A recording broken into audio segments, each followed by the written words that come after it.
Урматтуу туугандар, азыркы күндө кыргыз коомчулугунда кыргыз эли качан кантип ислам болду деген суроо бүтүн тарыхчылардын дагы жалпы эле ислам динине кызыккан, ошону тутунган адамдардын көкүрөгүндөгү дагы эле талашчу маселе бойдон келип жатат. Ушу тарыхчы, мен тарых иликтөөчү катары алгачкы жолу ушул темага исламдын биздин Орто Азияга тарашы жөнүндөгү теманы мен өзүмчө бир багыт кылып тандап алдым эле. Көрсө мени тамтаңдап жүрүп, мындан 60 жыл мурда 10 жашымда апамдын айтып берип аткан боюнча Саидтердин алгачкы санжырасын 10 жашымда түзгөн экенмин. Бир кагазга. Мына ушул музейге коюла турган болуп туруп, кагазым ушул күнгөчө сакталып келатат. Мына ушул 60 жылдан бери исламдын Орто Азияга таркатылышы, таркашы, кыргыздардын исламды кабыл алышы, ошондой эле Саидтердин тарыхы боюнча алектенип келатат.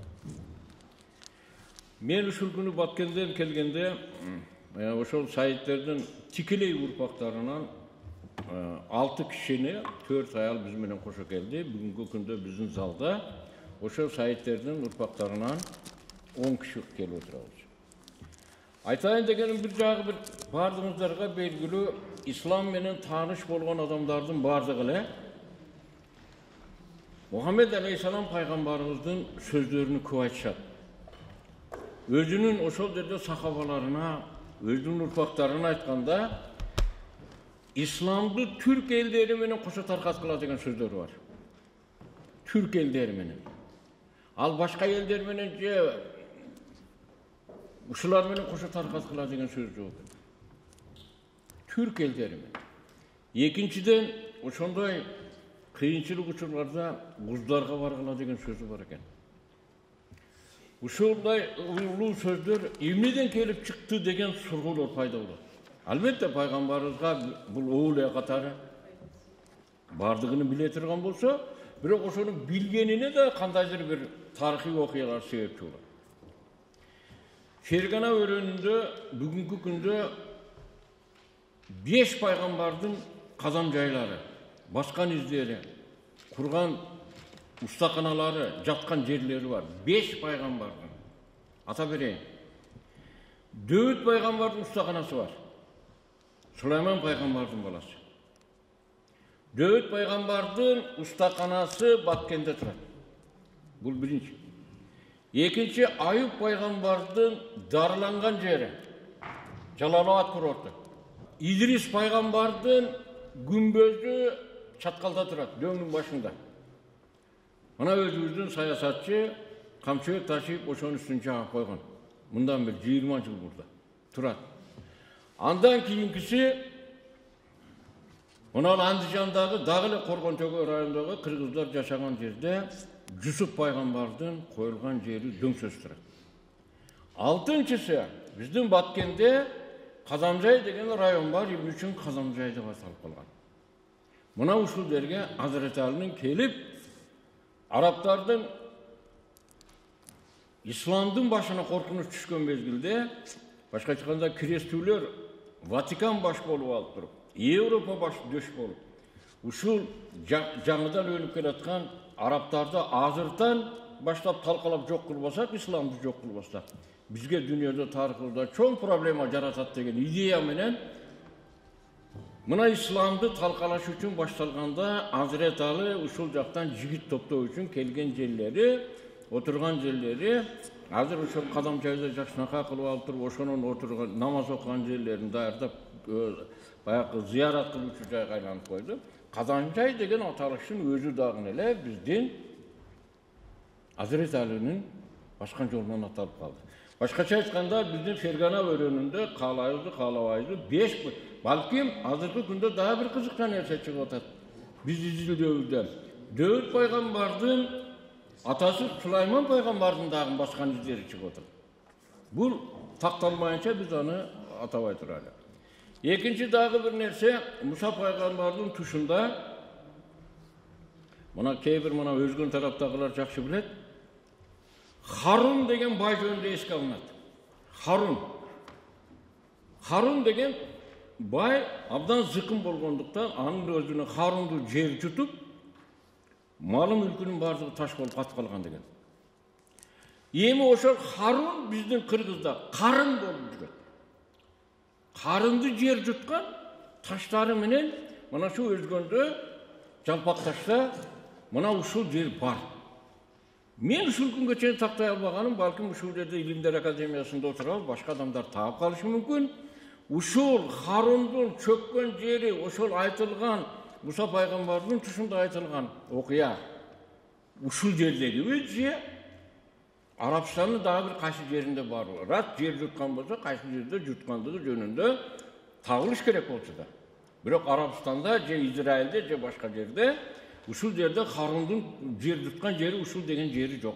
А бирок биздин Кыргызстанда карынды жер жуткан деген легендасы менен ошол жер турат, таштарга чейин турат. Анча-мынча бизнесмендер ошол таштарды бардыгын апарып туруп, баякы мурамырдап, кесирип, жасалыкларга жасап жатат азыр күндөрдө. Ошол жерди тонот. Мен айтайын дегеним, биздин кыргыздардын исламга болгон жакындыгы, исламды кабыл алгандыгы, бизди баштап кыргыз элинин музда гуздар деген болсо, андан башка түрктектүү элдер деген болсо, ар түрдүү аталышта келген болсо. Мажму Таварихте, мына сиздердин араңызда немеде Омор Сооронов, ушул академиянын жакшынакай аксакал кызматкери, Омор Соороновдун Мажму Таварихти котормогон китебинде кыргыз деген аталыш ушул арабтардан качып келген адамдарды Султан Санжардын алдында ушул гуздар пайгамбарыбыздын сөзү боюнча гуздарга баргыла деген боюнча гуздарга келип, ушуларга келип конушканда алгачкы жолу ошо Султан Санжар арабтарга да налог салганда, булардын колунда кетмени болбосо, колунда күрөгү болбосо, колунда малы болбосо, өзү качкын болуп башка тарап келсе, деп ушул жерде баягы гуздар арабтар тарабында болуп, ошол жерде Султан Санжарга каршы согуш ачып, ушул жерде кырылып, кыркы качып, азыркы күндөгү Кокондун айланасында Ташкентке ашкан белде Кажен тоосунда ошол жерде калтыр Мажму Таварихте жазылат. Ошо 40 гуздан таркаган эл кыргыз деп аталып калды деп. Карасаңыздар биздин кыргыз деген аталыштын өзү арабтардын келиши менен байланыштыр. Тики байланыштыр. Экинчи дагы бир тарыхтан сиздерге кулак салдырып кетсем, бизде алгачкы түрк мамлекеттери түзүлгөндө, андан мурда көк түрк мамлекеттери түзүлгөндө, алар экиге бөлүнгөн. Мына ошонун 3-чү чоң империя бул Караханиттер мамлекети болуп келет. Тарыхчылар жакшы билет, Караханиттер мамлекети 920-жылы түзүлгөн болсо, анын бир борбору Баласагын, бир борбору Өзгөн, бир борбору Самарканд, бир борбору Кашкар болуп, 4 борбору болуп турган болсо, мына ушул 960-жылы Караханиттер мамлекеттик тил катары исламды кабыл алды. Андан кийин бүтүн бардыгы келди. Чында эле кыргыздардын бир бөлүгү ушул жактан келип, кайрадан Енисей тарапка келген мезгилде бул жактагы кыргыздардын жарымы исламдык бекем кармап калган болчу. Муну бардыгыбыз билип турабыз. Мына ушунда алгачкы жолу Кокон хандыгындан бөлүнүп кетүү жөнүндөгү окуялардын ичинде силер жакшы билесиңер, Ормон хан башында турган кыргыздардын хандыгы түзүлөт, борбору Кочкордо. Мына ушул жердеги 960-жылы түзүлгөн Караханиттердин ислам дини калгандан кийин кече Кокон хандыгынын ичинде Ормон ханынын хандыгында дагы Ормон хан хандыгы дагы башкача айтканда түндүк тарапта исламдын баягы хандыктын дини катары ислам кабыланган. Бул деген сөз бүгүнкү күндөгү исламга болгон тескери пикирлерди бардыгын төгүнгө жаратат. Кыргыздар өзүнүн теңир дини бар эле, тигиндей мындай деген жомоктордун бардыгыны бул төгүнгө чыгарат. Башкача айтканда биз кыргыз болуп башталганыбызда эле ушул ислам менен байланышып кеткен экен. Анан азыркы күндө мына Сайыт Умар баш болуп алып туруп түзүлгөн санжыраларда эң жакшынакай мына Өзбекстан менен Кыргызстандагы сайыттердин жакшы санжырасы түзүлүп аткан болсо, мына Термезден келгендер коноктор дагы ошол жактагы. Ал эми биз Баткен тарапта ушул Баткендин ичиндеги 10дан ашык кыштак, ошондой эле Тажикстандын Ишвара районундагы Saidlerdi. Bular bardығы bir menen bir atanın baltarları. Anda granitsa yok. Mına uşunday olup durup, buların sancırasını biz tüzdük. Azır 3. basmasını dayarda otağı Saidlerдің. Emi, en kızıkça jeri. Araplardan İslamdık gelip bizden Orta Asya'da tarqatılışı birinci jolu janağı Said Sancar'dın tuşunda gelgen bolsa, başkaça aytkanda oşol jaqtagı halifattagı turuksuzluktan olan kaçıp gelgen bolsa, alın Marvanen'in tuşundagı abdan turuktug olup, mamleket turuktug olup kalganda, Afisyan'a kelişi Kutayba ibn Musliman'ın tuşunda gelir. Buna İslam'dın oşo halifattagı Kutayba ibn Musliman'ı nemeler Marvan'ın orduga halif olup Sulayman gelgende bul jaqtagı Fergana örönde жүрген Kutayba oşol жерге karşı çıkıp özünün orduna İsam ben Abdallah al-Bakhili degen kaldırıp ketedi. Bardık tarihi bulaklardı karasak Bartolt'un kitabında жазылып турат. Ушул Fergana örönünün Kaşgarga ketip atkan Kapçıgayda ушул Dalina бар деп. Бирок кайсы жер экенин айта албайт. Айта албай калган. Ал эми ушул Бартолт балким Бартолттон кийин мына бул жерде Солдатша деген аял киши, академик, тарыхчы, ошонун кошумча 10 академиктер, doktorlar, tarihi doktorlar, Özbek, Tacikler болуп туруп, Солдатша деген kitap çıkarır. Солдатша деген bu Astagfirullah, Avicena деген. Avicena'nı İbn üçün bular ben bu yerge baylanış bulsam. Avicena, İbn Sina bu çok medisina alım emes, al çok tarihçi dağındı. Anı dağın körçötküsü gelişken. Oşonduktan uşul tarihçi kendini körçötken uçuldu. Uşul Farsılardan en bayırkı tarihçi Narşaki jönündögü malumatты İbn Sina kandayça kılıp okugandığı жазылып turuptu. Mına uşul yerde Araplardan kaysı yılı, kaysı mezgilde kantip gelgendiği jönündögü malumatlar öte tolup verilgen. Mına uşul yerde oşolardan kelgen Dalina'nın bayakı yerdeki ikinci yolu kelgendegisi janagı İsam ben Abdallah al-Bakhili örönü dağı Batkent'e turat. En kızıkça meseleni aytıp koyayım. Uşul mezgilinde 85. yılları, andan burada okuya 70. yılları bolgan eken, Yardan'ın karolu Hüseyin özü baş bolup, Hüseyin'in kızı uyuşturup, Araplardan 4 mamleketinden 3 milyon adam kol koyup UNESCO'ga kayırlığı жазат. İsam ben Abdallah al-Bakhili örönünü tağı jönde. Mına şul örön, oşol yerde tikeleyi көрсөтүлгөн. Biz oşol öröndü taap, Arap mamleketleri oşol yerde çok infrastrukturanı oңdoйлу, aeroportlardı oңdoйлу, jasakanalarda oңdoйлу, meclislerlerdi salalı. Biz Araplardı uşunday dаңızalap durup, Arapların turizmine oşol yerge bara turgan kıldı. Bu çoğ mesele. Biz Kırgızistan'ın içine kaysı yerde maktap turizmge çakıralmay jatsak, mına uşul yerge biz özümüz barabız deyip atam. Mına uşul Dalina özü Batkent'te turat. Biz oşonu apilit etkenmiz. Başkaça aytkanda, menin en çaң, mındayçası aytkanda, Özbekler aytkanda, işanımın kamil dep koyabız ya. Bu bizden Kırgızistan'da bayakı Araplardan bolgan turizmini arttırıga abdan çoğ negiz turatda, dayar turat. Потому что biz alarga eskanda propagandanın kereği yok.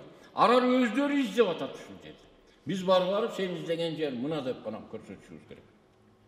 Mına oşol Hüseyin özü, oşol Yardan'ın karolunun özü Hüseyin degenin özü ele. Saidlerden Hüseyin'den baştalganından kabar verip durur. Başkaça aytkanda Yardan'ın karolunun özü dağın ele Saidlerden boluşup derler. Mına hazırkı günde mına oşol bizden maksatımız siler oşol arızı jazdığınlar bile mına seyretkin taap geldik. Kalasaňar Arap okumuşluların jönötkülü, kalasaňar mına bizden İlimler Akademiyasının uşul tarih boyunca arkeologların koşup alıp durup, bunu biz körсөтүп bereli kazgılada özüňerle anyktagılar. UNESCO'ga milyardlagan dollarlarla berip жүрüp de öyle. Biz Araplar menen prama kontrakt tüzüp, Kırgızdın sonun yerlerini körсөтүp, jana men aytkan 5 paygambardın izlerini körсөтүp, mana seler barıp körgüle dep. Biz dagы Medinaga barıp, Mekke'ge barıp, paygambarların jatkan yerlerine baskan yerlerini, toğa çıkkan yerlerini, Kur'an düşkön yerlerini ziyaret kılıp gelip atmayızdı. Araplar zagın bu jaka kelip, paygambarlarga kelip alıp, jaylarga barıp ziyaret kılsın. Oşol yerlerini görsün. Bizdin oşolda Kırgız elini, Kırgız mamleketini avroyu kötörülüyor. Ekonomikasına çok siyasat koşuluyor. İkinciden dünyada bir gana el var. İnvestitsiya degen bir hareket var düşünürsünüz. Bir yerde bir sudu çıkarış için bir investor, şu yerde $1 koyup durup, $50 almayınca investisyasını koşmayıp bu yerge. Zavodun kurbayıp. $50 verse, $1.000.000 koysa, 50 milyon almayınca al, investor kelbeyt. 2 beraber, 3 beraber degen sözde al kelbeyt, cisim. Investor, abdan çok kireşe oturan mezgilde gelir. Dünyada bir tane investor var, bunlar Araplar. Sadaka formasında taşlap gidiyorlar. Buna hoşolduktan biz azırkı kundu kalaylı eliyüzü jakırçılıktan çıkarış için biz Arap investorlarına tartış için bizge azırkı buna sayetler büyüğünün abdan çok negizi var. Bu sayetler büyüğü, sayetler kovmu. Bugünkü günde İlimler Akademiyası'nın yardımıyla buna şu mamleketlik programının 1. glavasında yazılıp kalıp çıkar. Bizim prezidentin siyasatı şunlarga takalış gerek. Biz eldi kanti götürürdü, sonun kılıp verirdi. Oşondukta hurmatlı uşul buna İlimler Akademiyası'nın öküldörü, sizler buna şunu birlikte, hükümetke, prezidentke başı oldurup, Kırgızlı götürem desen, buna dokument yaptırıp, sizler dokument kılıp verseniz sonum oladır. Ben aytayın da geldim. İkinciden tuğanlar, daha bir nerse, uşul günde kebir bunu sayetlerge dağın men pryamoyla обращение kılıp. Birinci, biz İslam'dı tarkatıp atkanda, başka sayet meselelerin arasında, Peygamberin urpağı şunday olsa, İslam'ın kanday oladı degen sözge kalbaş için biz özümüz Rab'dan katı tarbiyala barışıyoruz gerek. Jaşao kanday oluş gerek. İman kanday oluş gerek. Baskan turgan kanday oluş gerek. Biz örnek oluşmuş gerek. Natijada bizden aramızda Kırgızlardı jalpı imandı elge, ıntımaktı elge aparaturganda sayetlerden rolü birinci orunga çıgat. Bu közge körünüp turgan nerse. Oşonduktan bizden Kırgız elinin bayağı tiyaktı, biri teңirçi, biri 118 sekte var eken dinderi boyunca bizden Kırgızstanda. 118 biröke-ököyümüz. Bu çoğun mesele, buna uşulga okşagan meselenin içinde de İlimler Akademiyası çoğun rolda oynayıp degen işindemin. İşinizlere ilgilik.